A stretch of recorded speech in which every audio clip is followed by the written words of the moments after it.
Video ਦੇਖ ਰਹੇ ਸਾਰੇ ਸਾਥੀਆਂ ਨੂੰ ਮੇਰੇ ਵੱਲੋਂ ਪਿਆਰ ਭਰੀ ਸਤਿ ਸ਼੍ਰੀ ਅਕਾਲ। ਅੱਜ ਦੇ ਇਸ ਵੀਡੀਓ ਦੇ ਵਿੱਚ ਅਸੀਂ ਡਿਸਕਸ ਕਰਨ ਜਾ ਰਹੇ ਹਾਂ ਜੀ numerical problems on vapor compression refrigeration system। ਇਸ numerical problem ਦੇ ਵਿੱਚ ਸਾਨੂੰ ਕੀ ਦਿੱਤਾ ਹੋਇਆ, the temperature limits of an ammonia refrigeration system are 25 degree centigrade minus 10 degree centigrade। तो temperature limits दे दी हैं। if the gas is dry at the end of compression, और नाल ही उन्हें कंडीशन देती कि at the end of compression sari condition of gas किस तरह दी है, dry है। calculate the COP of the cycle assuming no undercooling of the liquid ammonia, कि undercooling नहीं हो रही है सिस्टम दी, ਤਾਂ ਤੁਸੀਂ कैलकुलेट करके दसो कि ਇਹਦੀ COP की होएगी। use the following table for the properties of ammonia। और जो सानू कुछ नीचे टेबल दे विच कुछ उन्हें कंडीशनस दे दित्तियां, कहंदा इन्हां नूं यूज़ करके तुसीं कैलकुलेट करके दसो कि साडी COP की होएगी सिस्टम दी। आप सब तो पहला इस टेबल ते देखते हैं जी, साडे कोल पता है कि सानू दो टैंपरेचर लिमिट्स दे दित्तियां, जिहदे विचों सानू -10 डिग्री सेंटीग्रेड एंड 25 सेंटीग्रेड ये दो टैंपरेचर रेंजिस ने। इन्हूं लोअर टैंपरेचर असीं काउंट कर लैंदे आ -10 डिग्री सेंटीग्रेड, जिहड़ा कि इवैपोरेशन होने तो बाद सक्शन लाइन तो कंप्रैसर के थ्रू कंप्रैस होने के लिए जाएगा रेफ्रिजरेंट। उस टाइम उसका टैंपरेचर है -10 डिग्री सेंटीग्रेड एंड आफ्टर कंप्रैशन उसका टैंपरेचर दे दिता जी 25 डिग्री सेंटीग्रेड। और इन्हां दे दो टैंपरेचर रेंजिस के कॉरसपॉन्डिंग कुछ वैल्यूज़ होर दित्तियां हुई ने। किहड़ियां वैल्यूज़ ने? लिक्विड हीट की वैल्यू दी हुई है, लेटेंट हीट की वैल्यू दी हुई है, लिक्विड एंट्रोपी की वैल्यू दी हुई है।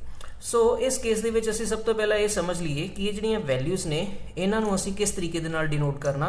सानूं पता है कि किसी भी सिस्टम की लिक्विड हीट नूं असीं HF दे नाल डिनोट करदे हां। सो टैंपरेचर 1 दे कॉरसपॉन्डिंग जिहड़ी वैल्यू आई उहनूं असीं HF1 ले लिया। टैंपरेचर 2 दे कॉरसपॉन्डिंग जिहड़ी लिक्विड हीट की वैल्यू आई इहनूं असीं HF2 ले लिया। इसी तरह ही लेटेंट हीट दीयां वैल्यूज़ ने उहनां नूं असीं कंसीडर करांगे। लेटेंट हीट नूं असीं डिनोट करते हैं HFG दे नाल। सो लोअर टैंपरेचर ते HFG1, हायर टैंपरेचर ते HFG2। इसी तरह ही लिक्विड एंट्रोपी, और लिक्विड एंट्रोपी नूं असीं जानते हैं कि असीं SF दे नाल डिनोट करते हैं। और SF1 एंड SF2 दो साडे कोल लिक्विड एंट्रोपीज़ की वैल्यू आ गई corresponding to the temperatures T1 and T2। सामने स्क्रीन के उत्ते तुसीं दो ग्राफ देख रहे हो। दो ग्राफ्स असीं प्लॉट कीते हुए ने as it is temperature entropy chart, pressure enthalpy charts. इन्हां चार्ट्स के उत्ते असीं जो वैल्यू सानूं क्वेश्चन दे विच गिवन ने उन्हां दे कॉरसपॉन्डिंग कुछ वैल्यूज़ शो करने की कोशिश की है। जिवें कि इत्थे हुण असीं डिस्कस करते हैं टैंपरेचर एंट्रोपी चार्ट दे विच साडे कोल जो डोम शेप डायग्राम बने आ। सब तो पहला साडा क्रिटिकल पॉइंट है। क्रिटिकल पॉइंट के लैफ्ट साइड ते साडे कोल liquidus line and right side ते साडे कोल वेपरस लाइन, जिन्हों असीं ड्राई सैचुरेटेड लाइन के नाल भी डिनोट करते हैं। और प्रैशर एंथैल्पी चार्ट दे विच असीं जानते हैं कि साडा जिहड़ा डोम शेप है कुछ इस तरीके दे नाल प्लॉट हुंदा है। एज इट इज साडा क्रिटिकल पॉइंट है, लिक्विडस लाइन है, ड्राई सैचुरेटेड लाइन है। और असीं ये भी जानते हैं कि लिक्विडस लाइन के उत्ते एक्स की वैल्यू साडे कोल 0 हुंदी है, ड्राई सैचुरेटेड लाइन के उत्ते एक्स की वैल्यू हमेशा ही 1 हुंदी है। जिवें असीं जानते हैं क्वेश्चन दे विच सानूं गिवन की है कि जिहड़ा साडा पॉइंट है after compression at the end of compression gas is dry. हुण गैस ड्राई कदों होएगी? जदों सैकेंड पॉइंट साडा एज इट इज़ इस लाइन के एग्जैक्ट उपर लाई करेगा।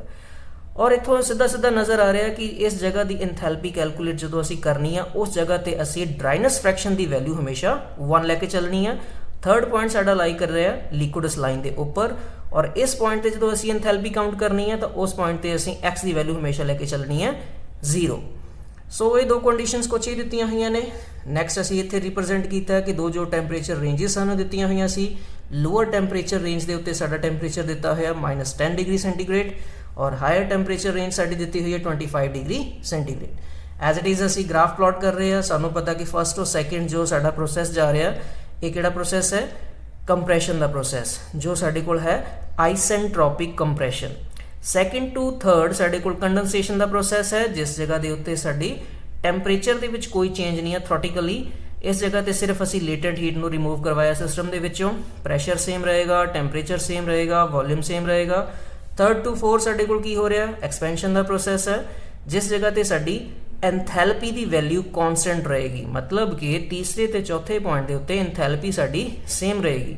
बट टैंपरेचर एंट्रोपी चार्ट के केस दे विच की है, साडे कोल 3 तो 4 एंट्रोपी वेरी करेगी और 4 to 1 साडे कोल हो रही है इवैपोरेशन का प्रोसैस, जिस जगह ते अगेन फिर टैंपरेचर साडा कॉन्स्टेंट रहेगा, प्रैशर साडा कॉन्स्टेंट रहेगा और इस जगह ते असी उस पर्टिकुलर सिस्टम नूं ठंडा करना जिस जगह ते असी कूलिंग इफेक्ट प्रोड्यूस करना है और इस जगह ते लेटेंट हीट नूं अब्जॉर्ब करके जो साडा रेफ्रिजरेंट है इवैपोरेटर दे विच कूलिंग इफेक्ट देगा और खुद लिक्विड तो vaporous form they which convert हो जाएगा। सो इत्थे जो वैल्यूज असी रिप्रजेंट कीतियां ने कुछ इस तरीके दे नाल ने कि जो साडी SF1 दी वैल्यू जो साडी लिक्विड एंट्रोपी गिवन है corresponding to the temperature T1 lower temperature के कॉरस्पॉन्डिंग जो साडी SF है उन्होंने असी इस तरीके नाल इत्थे रिप्रजेंट किया और नाल ही असी इस जगह की जो लेटेंट हीट वैल्यू है उसनों असी x इंटू SFG1 दे नाल डिनोट किया और वो रीजन होएगा साडे कोल इस जगह तो लैके इस पॉइंट तो लैके इस ग्राफ दे इस पॉइंट तक। इन्होंने असी कुछ नाम दे दिंने आ। लेट अस कंसीडर कि इस पॉइंट नूं नाम देता मैं A और इस पॉइंट नूं नाम देता मैं B। तो A ते B दे विच साडे कोल जिन्ना रीजन बनेगा इन बिटवीन द लाइनस सारे दा सारा साडा लेटेंट हीट रीजन है। इसी तरह ही एंथैल्पी चार्ट दे विच साडे कोल ए पॉइंट देता असी A और इस पॉइंट नूं नाम देता असी B। A ते B दे इन बिटवीन जिन्ना रीजन है साडा ये साडे दा सारा लेटेंट हीट रीजन है और जिस दी वैल्यू सानू गिवन है कि लोअर टैंपरेचर के उत्ते A B की वैल्यू दी हुई है और हायर टैंपरेचर रेंज के कॉरस्पॉन्डिंग साडे कोल 3 to 2 जिहड़ा डिस्टेंस है ये दोनों के दोनों पॉइंट देखो दोनों लाइन्स के उत्ते लाई कर रहे हैं। सो इन बिटवीन जिन्नी साडे कोल लेटेंट हीट की वैल्यू है उसकी वैल्यू सानू दी हुई है। सो ये साडियां कुछ गिवन वैल्यू सीगियां। नैक्सट है साडे कोल नाल ही असीं डिस्कस करते हैं SG हुंदी है हमेशा साडे कोल एंट्रोपी ऑफ गैस और इत्थे नाल ही रिप्रजेंट किया होया SF3 एंड SFG2। हुण इत्थे SF3 की है कि साडे कोल liquid entropy corresponding to the temperature higher कि जिहड़ा हायर टैंपरेचर है जिहड़ा 25 डिग्री सेंटीग्रेड असीं लिया सी उहदे कॉरस्पॉन्डिंग साडे कोल ओरिजिन तो लैके इस पॉइंट तो लैके रैफरेंस एक्सिस तो लैके थर्ड पॉइंट तक दा जो डिस्टेंस होएगा उन्होंने असीं SF3 काउंट किया। नाल ही SFG2 जिन्ना पोर्शन 2 to 3 पोर्शन दे विच है दो तीसरे पॉइंट तो दूसरे पॉइंट दे इन बिटवीन जो पोर्शन है वो साडा SFG2 है।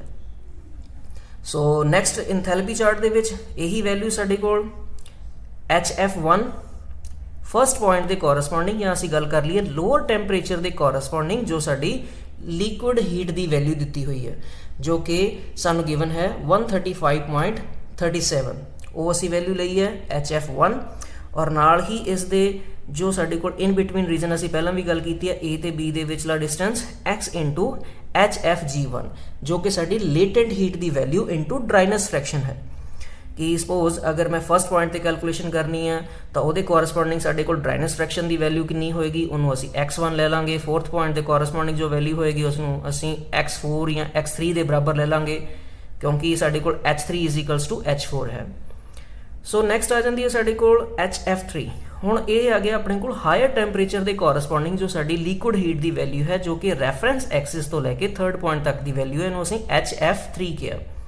और सिमिलरली साडे कोल जो लेटेंट हीट की वैल्यू है इन बिटवीन 3 to 2 उन्होंने असी HFG2 लिया और कंप्लीट दोनों का सम की कहलाएगा HG2 enthalpy of the gaseous point जो कि साडा सैकेंड पॉइंट इस गैसियस लाइन के उत्ते लाई कर रहा जिन्होंने असी ड्राई सैचुरेटेड लाइन किया इस लाइन के उपर। आओ नैक्सट असी गल करते हैं कि इस प्रॉब्लम नूं हुण असी सॉल्व आउट किवें करना। तो सब तो पहला असी की करते हैं कि जो टैंपरेचर रेंजिस सानू डिग्री सेंटीग्रेड के विच दित्तियां होईयां सी उन्हां नूं असी कैलविन्स दे विच कन्वर्ट कर लीए। -10 डिग्री सेंटीग्रेड साडे कोल बन गया 263 कैलविन एंड 25 डिग्री सेंटीग्रेड साडे कोल बन गया 298 कैलविन। जस्ट असी कीता की है 273 डिग्री उहदे विच ऐड ऑन करता दोनों दे विच। सो फाइनली सानू पूछा कि गया सी असी COP कैलकुलेट करके दसनी सी। COP का फार्मूला सानू पता है net refrigerating effect over work done और सानू पता है कि दोनों नूं ही असी ग्राफ के उत्तों एंथैल्पी चार्ट तो अगर देखा जाए तो किस तरीके दे नाल लैके चलते हैं work done by the compressor साडे कोल की है, तुसी सामने देख पा रहे हो वर्क डन दा प्रोसैस है साडे कोल 1 to 2 एंड जो साडे कोल रैफ्रिजरेटिंग इफैक्ट दा है वो साडे कोल है 4 to 1 दा प्रोसैस। और इन्हां दी वैल्यू कैलकुलेट करन दे लई H1 माइनस H4 एंड कंप्रैसर दा साडे कोल किस तरीके दे नाल आएगा H2 माइनस H1। सो इन्हां दे नाल साडा जिहड़ा फार्मूला सी COP दा बन गया। आओ वन बाय वन हुण देखते हैं कि हर पॉइंट के उत्ते साडी enthalpy H1 H4 and H2 असीं किस तरीके दे नाल कैलकुलेट करनी है। सानू ये भी चीज़ नाल ही पता है कि अगर किसी भी पॉइंट ते असीं इंथैल्पी काउंट करनी है तो उहदे वास्ते असीं फार्मूला किहड़ा यूज़ करना, that is enthalpy at any point H is equals to HF plus X into HFG। उस पॉइंट दी पर्टिकुलर साडे कोल liquid heat plus dryness fraction into उसकी लेटेंट हीट की वैल्यू। सो इत्थे हुण देखते हैं कि अगर असीं फर्स्ट पॉइंट की गल करांगे तो जस्ट असीं हर एक दे नाल 1-1 इत्थे नोट डाउन कर लांगे। चलो इत्थों असीं कैलकुलेट कर सकते हैं, बट इत्थे हुण देखा जाए कि अगर जे असीं फर्स्ट पॉइंट की कुछ कैलकुलेशन करिए कि इहदे वास्ते साडे कोल ड्राइनेस फ्रैक्शन की वैल्यू दित्ती हुई है या साडे कोल HFG की वैल्यू दित्ती हुई है या HF की वैल्यू दित्ती हुई है, तो इत्थों असीं हुण फार्मूले तो नाल ही देख रहे हैं कि साडे कोल इस जगह के उत्ते HF की वैल्यू है, HFG की वैल्यू है, बट साडे कोल ड्राइनेस फ्रैक्शन की वैल्यू नहीं हैगी। सो ड्राइनेस फ्रैक्शन की वैल्यू कैलकुलेट करने के लिए पहला असीं हैल्प लवांगे हुण दूसरे चार्ट की, एंट्रोपी चार्ट की। एंट्रोपी चार्ट के केस दे विच सानू एक चीज़ बहुत ही क्लीयर पता है कि entropy at first point will be equal to entropy at second point, क्योंकि ये 1 to 2 का जो प्रोसैस है कॉन्सटेंट एंट्रोपी प्रोसैस है, S1 S2 के बराबर है। तो यदी हैल्प के नाल असीं इत्थों कुछ कैलकुलेशनस कर लांगे। सो सब तो पहला असीं ड्राइनेस फ्रैक्शन कैलकुलेट करते हैं हुण। सो सब तो पहला हुण ड्राइनेस फ्रैक्शन कैलकुलेट करन दे लई असीं की कीता, सानू कंडीशन जिवें पता सी कि entropy at 1 point is equals to entropy at second point, S1 is equals to S2 असीं हुणी गल करके हटे हैं। इस जगह ते हुण असीं किहड़े-किहड़े फार्मूला यूज़ कर सकते हैं। तो सब तो पहला देखिए कि अगर किसी भी पॉइंट ते हुण असीं एंट्रोपी कैलकुलेट करनी है तो उहदे वास्ते फार्मूला साडा की होएगा, S is equals to SF into X into SFG। इस फार्मूले नूं असीं यूज़ कर सकते हैं। हुण इस फार्मूला दे विच अगर देखा जाए साडे कोल SF लिक्विड एंट्रोपी इहदी वैल्यू साडे कोल दित्ती हुई है, ड्राइनेस फ्रैक्शन असीं कैलकुलेट करना, SFG इहदी वैल्यू सानू नहीं दित्ती हुई। हुण इस नूं नहीं असीं यूज़ कर सकते। सो नैक्सट असीं फॉर्म देखते हैं कि सानू एक होर चीज़ पता कि SG की वैल्यू हुंदी है साडे कोल SF प्लस SFG, बट हुण इस केस दे विच ना साडे कोल SFG है ते ना ही साडे कोल SG की वैल्यू है। सो ये भी फॉर्म असीं यूज़ नहीं कर सकते। नैक्सट साडे कोल एक फॉर्म एक रिलेशन होर यूज़ हुंदा जिहदे विच सानू दिता होया कि SF1 कि अगर किसी दो पॉइंट्स के उत्ते साडी एंट्रोपी की वैल्यू सेम आती है तो उस केस दे विच असीं कुछ इस तरह का रिलेशन यूज़ कर सकते हैं, SF1 plus X1 into HFG1 over T1 is equals to SF2 plus X2 into HFG2 over T2, कि लिक्विड एंट्रोपी नूं प्लस कर देना ड्राइनेस फ्रैक्शन फर्स्ट पॉइंट जिस पॉइंट पर असीं कैलकुलेशन कर रहे हैं उस पॉइंट के ड्राइनेस फ्रैक्शन इंटू उस पॉइंट की लेटेंट हीट ओवर उथों का टैंपरेचर कितना है, उस पॉइंट का उस दे कोरसपोंडिंग टैंपरेचर रेंज कितनी दी हुई है। सिमिलरली सेकेंड पॉइंट दियां same values SF2 second point की साडी लिक्विड एंट्रोपी की वैल्यू प्लस उसका ड्राइनेस फ्रैक्शन इंटू उसकी लेटेंट हीट की वैल्यू ओवर उथों का टैंपरेचर। सो इन्हां दे विच अगर देखा जाए हुण इत्थों साडे कोल कितना कि ईजी है कि साडे कोल वैल्यू सारियां हैगियां ने या नहीं हैगियां। हुण इत्थों देखते हैं साडे कोल SF1 की वैल्यू क्वेश्चन दे विच सानू दित्ती हुई है, X1 की वैल्यू असीं कैलकुलेट करनी है, HFG1 इहदी वैल्यू ऑलरेडी साडे कोल क्वेश्चन च दित्ती हुई है, ओवर टैंपरेचर T1 ये भी साडे कोल है। इत्थे साडे कोल सिर्फ X1 की वैल्यू जो असीं कैलकुलेट करना ये साडे कोल नहीं है। दूसरे पासे साडे कोल SF2 प्लस X2 हुण इस जगह ते SF2 की वैल्यू हैगी आ X2। हुण सैकेंड पॉइंट साडा कित्थे लाई कर रहा, ड्राई सैचुरेटेड लाइन के एग्जैक्ट उपर। सो उत्थे X की वैल्यू फिर साडे कोल कितनी आ जाएगी, X2 की वैल्यू इज इक्वल्स टू 1। सो उसकी वैल्यू असीं 1 ले लेनी है, कोई कैलकुलेट करने की लोड़ नहीं। HFG टू की वैल्यू सानू दिती हुई है, टैंपरेचर T2 की वैल्यू सानू दिती हुई है। इट मीन सारिया वैल्यू साडे कोल हैगियां ने। सो वैल्यूज जो जो साडे कोल गिवन सी एज इट इज़ असी वैल्यूज पुट कर लिया। SF1 की वैल्यू पुट कर ली, X1 एज इट इज़ रख लिया, HFG1 की वैल्यू पुट कर ली, टैंपरेचर T1 की वैल्यू आ गई, SF2 की value as it is X2 की वैल्यू, HFG2 की वैल्यू, T2 की वैल्यू, सारिया वैल्यूज असी पुट कर लिया। सिर्फ हुण असी कुछ कैलकुलेशनस करनी, इनू सिंपलीफाई करना, सिंपल मैथमैटिक्स यूज करना। इधर लैफ्ट हैंड साइड ते मैं कुछ चेंज नहीं किया, एज इट इज़ रख लिया। राइट हैंड साइड ते मैं फर्स्ट जो मेरा बनता उन्होंने एज इट इज़ ले लिया, सैकेंड नू मैं सिंपलीफाई कर लिया। सिंपलीफाई करके मेरे को आ गया 3.915। सो नैक्सट मैं की किया, जो मेरा प्रोसैस आ रहा हुण इनू इस स्टैप नू मैं एज इट इज़ रख के इस स्टैप नू इधर ले जाके इक्वल टू तो माइनस दे विच आ जाएगा। इस प्रोसैस का हुण देखते हैं, ए प्लस की टर्म है, ए प्लस की टर्म है, ए माइनस की टर्म है। इन्हों सिंपलीफाई किया, सिंपलीफाई करके मेरे को आ गया 4.497 इंटू 263। सो इस जगह ते मेरे को जो वैल्यू आई उसनों मैं इनू क्रॉस मल्टीप्लाई किया और ये इत्थे लिया मल्टीप्लाई करता। सो दूसरी साइड मेरे को रह गया 1297.68 इंटू X1, ये एज इट इज़ मेरे को रह गया। अगले स्टैप के विच मैं की किया, इनू होर सिंपलीफाई किया। नैक्सट इनू मैं क्रॉस मल्टीप्लाई अगेन करता। क्रॉस मल्टीप्लाई करन तो बाद जो मेरे को फाइनल रिजल्ट आ गया, मेरे को X1 की वैल्यू आ गई, वो आ गई मेरे को 0.91 कि जो मेरे को dryness fraction corresponding to the point 1 आया वो आ गया 0.91।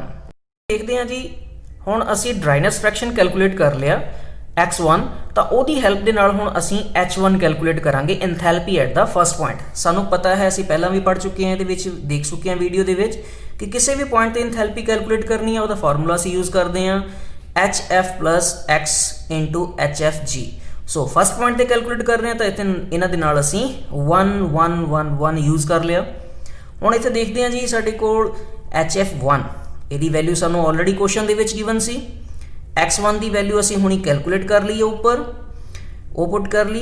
HFG1 यदी वैल्यू सानू दिती हुई सी क्वेश्चन दे विच। सो सिंपली मैथमैटिक्स यूज़ किया, इन्हां दोनों नू मल्टीप्लाई किया, 135.37 दे विच प्लस किया और जो साडे कोल H1 की वैल्यू आ गई 1316.26 किलो जॉल पर kg। H1 की वैल्यू असी कैलकुलेट कर चुके हैं। नैक्सट इसी तरह ही असी देखांगे कि सैकेंड पॉइंट पर असी जो एंथैल्पी कैलकुलेट करनी है उसका फार्मूला की होएगा, सेम फार्मूला यूज़ करना है HF2 plus X2 into HFG2। सो इस जगह पर सानू पता है कि सैकेंड पॉइंट साडा लाई कर रहा ड्राई सैचुरेटेड लाइन के ऊपर। सो उसकी वैल्यू असी पुट की इत्थे 1, तो जो 1 ना इस चीज़ को मल्टीप्लाई करांगे तो सेम साडे कोल उही वैल्यू आ गई। सो दोनों जगह के उत्ते हुण देखते हैं HF2 यदी भी वैल्यू साडे कोल क्वेश्चन दे विच दित्ती हुई है, HFG2 यदी भी वैल्यू सानू क्वेश्चन दे विच दित्ती हुई है। सो दोनों वैल्यूज़ नू असी पुट किया, दोनों नू प्लस किया और H2 की वैल्यू साडे कोल आ गई 1465.84 किलो जॉल पर kg। सिमिलरली इसे ही तरीके दे नाल असी थर्ड पॉइंट ते कुछ कैलकुलेशनस करनियां ने। थर्ड पॉइंट ते फोर्थ पॉइंट के उत्ते दोनों के उत्ते ही एंथैल्पी की वैल्यू साडी सेम आएगी। सेम क्यों आएगी? क्योंकि वो एक कांस्टेंट प्रोसैस है, कांस्टेंट एंथैल्पी प्रोसैस है। सो फार्मूला सेम ही यूज़ करना, HF3 plus X3 into HFG3। इस पॉइंट पर सानू पता कि जो थर्ड पॉइंट है वो लिक्विड सलाइन के उत्ते लाई कर रहा। सो X3 की वैल्यू साडे कोल 0 आएगी। सो इस कंप्लीट टर्म को असी 0 पुट करता, रह गया पिछे मेरे को HF3। So H4 is equals to H3 is equals to HF3 और क्वेश्चन दे विच साडे कोल HF3 की वैल्यू ऑलरेडी दिती हुई है। सो आंसर मेरे को फाइनली आ गया 298.9 किलो जॉल पर kg।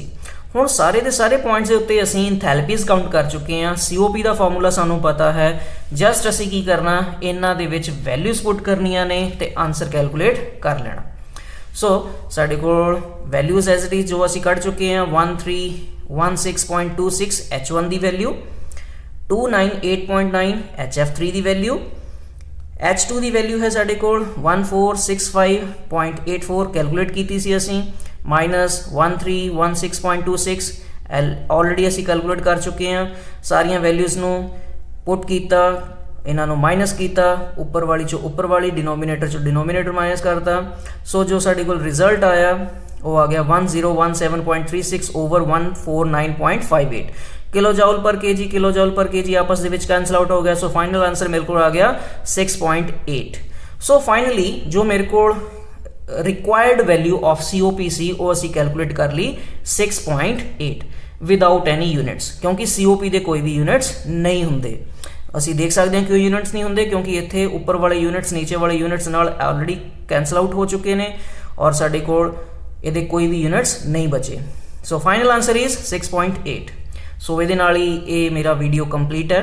ਹੋਪਫੁਲੀ ਤੁਹਾਨੂੰ ਵੀਡੀਓ ਚੰਗੀ ਤਰ੍ਹਾਂ ਸਮਝ ਆਇਆ ਹੋਵੇਗਾ, ਨੂਮੈਰੀਕਲ ਚੰਗੀ ਤਰ੍ਹਾਂ ਸਮਝ ਆਇਆ ਹੋਵੇਗਾ। ਅਗਰ ਕਿਸੇ ਤਰ੍ਹਾਂ ਦੀ ਕੋਈ ਖਾਮੀ ਰਹਿ ਗਈ ਹੋਗੀ ਤਾਂ ਮੈਨੂੰ ਕਮੈਂਟ ਕਰਕੇ ਪਲੀਜ਼ ਜ਼ਰੂਰ ਦੱਸਿਓ।